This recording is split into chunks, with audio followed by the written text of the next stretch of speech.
I'm Neil, and I'm the teacher. And I'm Sean, and I'm the deal maker. Together, We're the Rise Guys.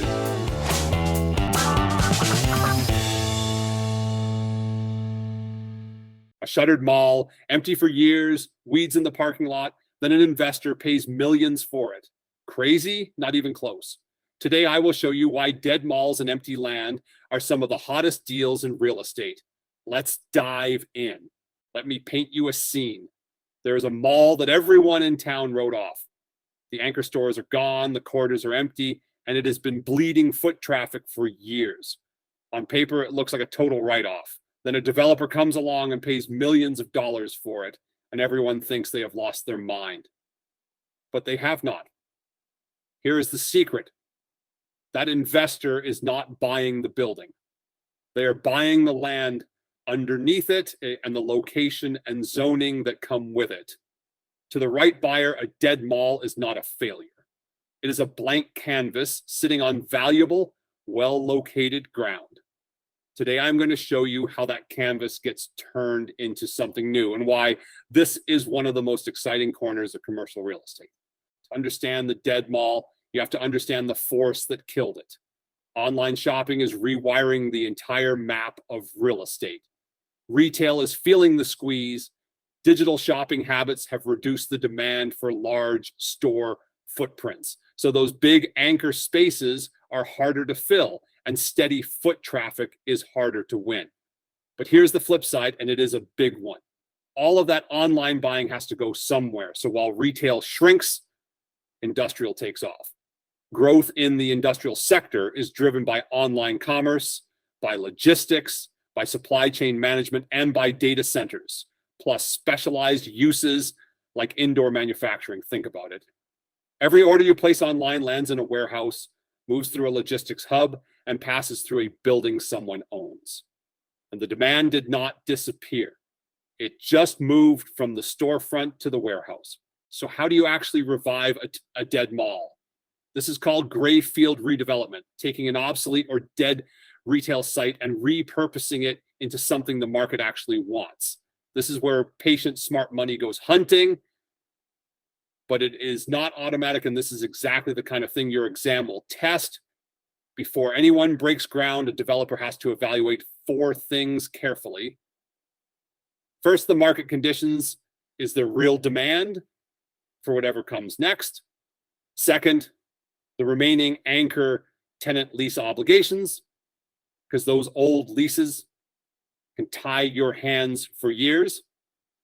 Third, municipal support for rezoning, because the city has to be willing to let you change the use. And fourth, financing capacity, the money to actually pull it off.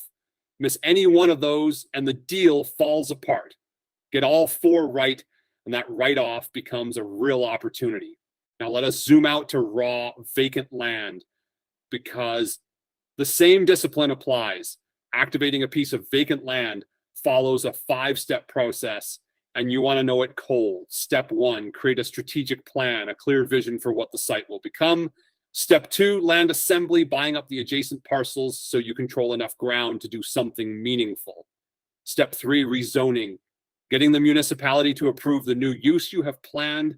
Step 4, securing servicing agreements, which means arranging the water, sewer, and utilities the site will need. And step 5, obtaining the final permitting before anything gets built. Notice the order. The plan comes first, the permits come last, and only then does the ground actually break. Skipping a step is how developers lose fortunes. There is one more type of comeback worth knowing, and it is the boldest of them all. It is the brownfield contaminated land that has to be reclaimed before anyone can build on it. The process runs in 4 stages. First, you establish a plan for the cleanup. Second, you conduct environmental studies, which run in phases 1, 2, and 3, each digging deeper into what is in the ground. Third, you perform the actual physical remediation, cleaning up the contamination. And fourth, once the land is clean, you redevelop it. Now, here is why investors chase these deals. When land is contaminated, most buyers run away, so there is far less competition and much more upside for the person willing to do the work. Yesterday's environmental liability becomes tomorrow's prime site. That is the pattern that runs through all of this. The property everyone else fears is often the opportunity. So let me leave you with the one rule that governs every square foot of what we covered. Buildings are machines, and a machine has to earn its keep. When the market shifts, and it always does, the use of the property has to shift with it, or the asset dies. Retail became warehouses, dead malls became new communities, contaminated lots became prime sites. In every case, the winners were the people who adapted the land instead of clinging to what it used to be. So here is your takeaway when you look at a struggling property: see the land, not just the empty building. Know the ordered path it takes to unlock a dead site. And on your exam, follow the development path in order, because that order is the whole answer. Adapt or disappear. That is the show for this week. I will see you in the next one. New webinar summary every week. Subscribe so you never miss one.